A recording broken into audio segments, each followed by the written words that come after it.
आपका क्या नाम है और कहाँ से बिलोंग करते हैं? मेरा नाम अनुज अग्निहोत्री है और मैं कोटा राजस्थान का रहने वाला हूँ। ओके, आपका बैकग्राउंड क्या रहा है? बैकग्राउंड मतलब ऑप्शन एजुकेशनल, मैं मेडिकल साइंसेज से मैंने MBBS करी। ओके, तो आप मेडिकल लाइन होने के बाद भी अपने यूपीएससी के बारे में कैसे सोचा, कैसे माइंड में कि मुझे यूपीएससी करना है? कॉलेज के टाइम पे ही मेरा रुझान थोड़ा सा UPSC की तरफ हो गया था, स्पेसिफिकली IAS IPS में। तो इसीलिए फिर मैंने इसको आगे परस्यू करना सोचा। ओके, और आपका ये जो रहा है जर्नी 1 ईयर आप बता रहे 1 साल से तैयारी कर रहे थे आप, तो उसकी जर्नी कैसी रही आपकी? मतलब 2023 लास्ट मतलब कोइंसिडेंस है कि आज ही के दिन मेरा मतलब कॉलेज खत्म हुआ था लास्ट ईयर। उसके बाद से फिर मैं घर से ही रह के तैयारी कर रहा हूँ। मैं कोटा राजस्थान का रहने वाला हूँ, तो वहीं से घर से ही रह के तैयारी कर रहा हूँ। तो साइंस साइड्स के लिए और आर्ट्स साइड की पढ़ाई तो डिफिकल्ट हो जाती है, मुश्किल हो जाती है, तो उसको आपने कैसे मैनेज किया? मतलब ये कि पर्सपेक्टिव है, कौन किस हिसाब से देखता है। मुझे लगता है कि आज के टाइम पे जो पेपर पैटर्न चेंज हो रहा है, तो शायद साइंस वालों को भी बेनिफिट मिल रहा है गिवन द CSET एग्ज़ाम। तो वो पर्सन टू पर्सन डिपेंड करता है। कि आपने जैसे बताया कि आपको सिर्फ 1 साल हुआ यूपीएससी की तैयारी की, तो प्री की आपने किस तरीके से तैयारी की जो फर्स्ट अटैम्प्ट में ही आपका क्लियर हो गया?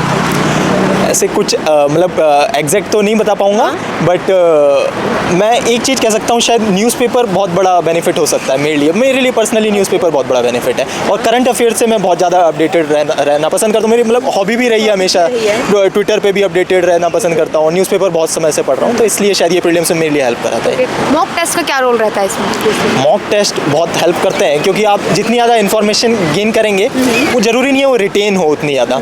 उसको रिटेन करने के लिए जितना ज़्यादा मॉक टेस्ट देंगे, तो रिटेंशन आपका लेवल अच्छा कर लेता है। ओके, और मेंस की जो आंसर राइटिंग होती है ना, उसमें टाइम को मैनेज करना वो थोड़ा मुश्किल हो जाता है, तो उसको आपने कैसे मैनेज किया? तो मेरा भी फर्स्ट अटैम्प्ट था, तो मुझे भी बहुत मुश्किल हुई थी। इनफैक्ट मतलब मेंस मेरा सितंबर में था, तो सितंबर तक मैं भी पूरा कंप्लीट फिनिश नहीं कर पा रहा था। और सच बताऊं तो मेरा भी मतलब जो पहला एग्जाम था, उससे पहले मैंने एक भी पेपर फिनिश पूरा टाइम से करा नहीं था। तो मेरा फर्स्ट पेपर जो फिनिश था मेंस के, उसी में फिनिश हुआ था। बट अगर आप थोड़ा सा प्रेशर हैंडल कर पाए अपने उस हिसाब, तो प्रेशर हैंडल ही मैं कहूँगा कि वो टाइम मैनेज कर लेता है उस हिसाब से। फिर जैसे कुछ स्टूडेंट की एक मतलब गलती रहती है कि प्री और मेंस की एक साथ तैयारी करनी चाहिए, खाली प्री की पहले कर लो फिर मेंस की करो। आपने कैसे किया था और आपका सजेशन क्या रहा? मैं तो मतलब बिल्कुल सेग्रीगेशन ऐसा नहीं किया कि प्री अलग या मेंस अलग। तैयारी तो एक तरह से ही होती है। अगर आपको किसी एक पर्टिकुलर टॉपिक अगर आपको लगता है, आप सिलेबस जरूर गो थ्रू करें। सिलेबस मेंस का बहुत पॉइंटेड है, प्री का थोड़ा वेग है सिलेबस। तो अगर आप सिलेबस के अकॉर्डिंग आप तैयारी करना चाहेंगे, वो चीज़ आपको न्यूज़पेपर्स में मिलेगी, वो चीज़ आपको करंट अफेयर्स में मिल जाएगी। तो if there is something related to the mains topic, then you can go through it in the details. And अगर प्रीलिम्स में है, तो आप प्रीलिम्स के लिए उसमें जो कुछ पॉइंटेड चीज़ें जो अगर आपको न्यूज़पेपर वगैरह में मिल रही, तो अगर उसको लिस्ट डाउन करते हैं, तो ऐसा सेग्रीगेट कर सकते हैं। बट ओवरऑल इतना ज़्यादा डिफरेंसेस नहीं है, दोनों के साथ में लेके तैयारी करना ज़्यादा। अपना ऑप्शन सब्जेक्ट क्या रखा है अपना? मेरा मेडिकल साइंसेज। मेडिकल साइंस है। ओके, अपना आपका बैकग्राउंड है उसके अकॉर्डिंग आपने चॉइस किया, इंटरेस्ट के अकॉर्डिंग किया था? हाँ, इंटरेस्ट के अकॉर्डिंग ही, मतलब मेडिकल साइंसेज में ही मैं सबसे ज़्यादा कंफर्टेबल हूँ, तो इस वजह से।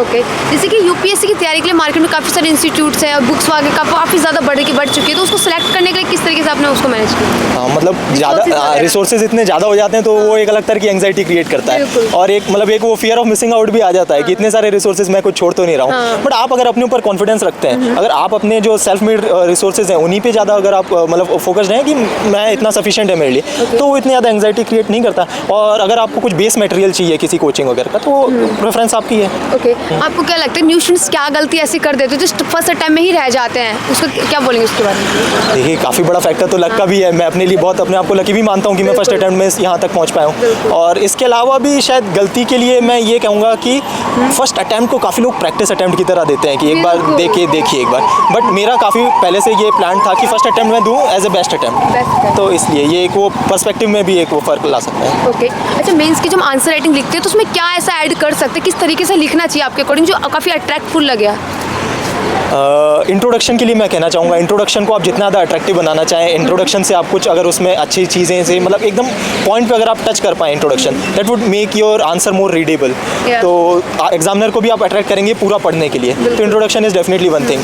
एंड बाकी सबको पता है कंक्लूजन आपको अच्छे से एड्रेस करना है, बुलेट पॉइंट्स में आप बॉडी को एग्जैक्ट एड्रेस कर दें जो क्वेश्चन पूछना है, तो that would be sufficient. Okay, अच्छा, जब आपके मेंस के आंसर राइटिंग ने जब फर्स्ट मॉक लगाया होगा अपने मेंस के लिए, उसमें आपको एक क्वेश्चन को करने में कितना टाइम लगा, और एंड जब आपने आपने लास्ट टाइम पे तो कितना टाइम लगा, कितना डिफरेंस था टाइमिंग में? फर्स्ट क्वेश्चन लगाने में मैं फर्स्ट क्वेश्चन पूरा कंप्लीट कर ही नहीं पाया था, मतलब First time में? हाँ फर्स्ट टाइम पे जब मैं तैयारी चालू करी फर्स्ट क्वेश्चन करा आधे में ही मैं लगा कि मैं नहीं कर पा रहा Okay. हूँ। इनफैक्ट पहला क्या बहुत टाइम तक मेरा ऐसे ही होता रहा कि मैं इंट्रोडक्शन तक अच्छे से नहीं लिख पा रहा, तो फ्रस्ट्रेशन होती है कि मैं एक आंसर नहीं लिख पा रहा, 20 कैसे लिख पाऊंगा। बट इवेंचुअली आप रेगुलर प्रैक्टिस करते जाएं, अपने ऊपर कॉन्फिडेंस रखें, सब हो जाता है। ओके अच्छा, आपका इंटरव्यू की अगर बात करें तो इंटरव्यू अंदर कैसा रहा, मतलब कंफर्टेबली रहा, कुछ ऐसा तो लगा हेजिटेशन तो नहीं फील हुआ? इंटरव्यू काफ़ी कंफर्टेबल, काफ़ी कॉर्डियल, मेरा 24 सर का बोर्ड था, Okay. काफ़ी कॉर्डियल था। मैं मतलब मुझे क्या इन सब चीज़ों में राजेंद्र नगर में रहा नहीं हूँ, मुझे ज़्यादा पता भी नहीं है कौन से बोर्ड्स किस तरह से होते हैं, तो एक तरह से मतलब एक वो भी लोगों के अंदर एक वो प्री मेडिटेटेड होकर आते हैं वो कि ये बोर्ड इस तरह से, वो मुझे पता भी नहीं था ऐसे, तो मेरे हिसाब से काफ़ी अच्छा एक्सपीरियंस रहा है इंटरव्यू ओके आपका इंटरव्यू कितने टाइम तक चला है? का। Idea 25-30 मिनट्स ऐसे ओके ठीक है, क्या क्वेश्चंस मतलब पूछे जा रहे हैं, डेफ पेज ज़्यादा है, करंट अफेयर से रिलेटेड या बैकग्राउंड के आपके अकॉर्डिंग पूछे गया, एजुकेशन क्या पूछा गया ज़्यादातर? मतलब मेरे लिए काफ़ी ज़्यादा ओपन एंडेड क्वेश्चंस काफ़ी थे कि भाई आप इस पोजीशन में होते तो आप क्या करते। क्या करते? Situation based situation based questions थे और मतलब ऐसे क्वेश्चन थे जिनका आप नेसेसरी मतलब ऐसा काफ़ी डर रहता है ना कि ये क्वेश्चन पूछ दिया तो सॉरी सर मैं नहीं जानता है, तो इस तरह के क्वेश्चंस काफ़ी कम थे। Okay. कुछ ना कुछ ऐसा था जिसमें आप जरूर आप अपना ओपिनियन रखें, आप अपनी राय रखें, तो इसलिए ताकि ज़्यादा डिस्कशन है। स्टार्टिंग में जाते ही सर ने बोल दिया था this is not an interview, this is a discussion session, Okay. तो feel comfortable to discuss with us. क्या आपकी हॉबी से रिलेटेड कुछ पूछा गया? मेरी hobby actually stand up comedy थी और उसका कोई भी जिक्र नहीं आया। दूसरी हॉबी थी क्रिकेट वॉचिंग, उसका भी कोई जिक्र नहीं आया। ओके ठीक है, जैसे कि लोगों ने इंटरव्यू को लेके यूपीएससी काफ़ी हब बना रखा है, नहीं बहुत मुश्किल होता है, पता नहीं क्या क्या पूछ लेते हैं, कुछ ऐसा रियल में है या फेक है? आप देखिए, आप बता सकते हैं। वो तो जब आप इंटरव्यू का जब रिजल्ट आ जाएगा उस हिसाब से आप पूछिएगा कि मतलब कैसा मेरा रहा। बट ऐसे मैं कहूँ तो ऐसा डरने का तो बिल्कुल भी नहीं है। माहौल बहुत अच्छा रहता है, माहौल बहुत शांत रहता है अंदर, और आप अच्छे से अगर आप कंफर्टेबल हैं तो अपने आप को एक्सप्रेस कर सकते हैं पूरे अच्छे से। ओके ठीक है, न्यू स्टूडेंट्स हैं या जो तैयारी करना चाहते हैं या सोच रहे हैं, तो उनके लिए आप क्या सजेशन या क्या मैसेज देना चाहेंगे स्टूडेंट्स के लिए? देखिए एक्चुअली हूँ तो मैं भी न्यू और मुझे सजेशन देना सही लगता भी नहीं है, बट मैं कहूँगा अगर आपने मतलब इतना बड़ा स्टेप लिया है यूपीएससी की तरफ जाने के लिए तो फुली डेडिकेटेड होकर आप उसकी तरफ मतलब करिए, और सिर्फ पढ़ाई के साथ साथ अपनी हेल्थ पे भी फोकस करिए, specially the mental health part. तो यही मेरी तरफ से। Okay thank you so much sir, thank you. Thank you. आइए आपका लास्ट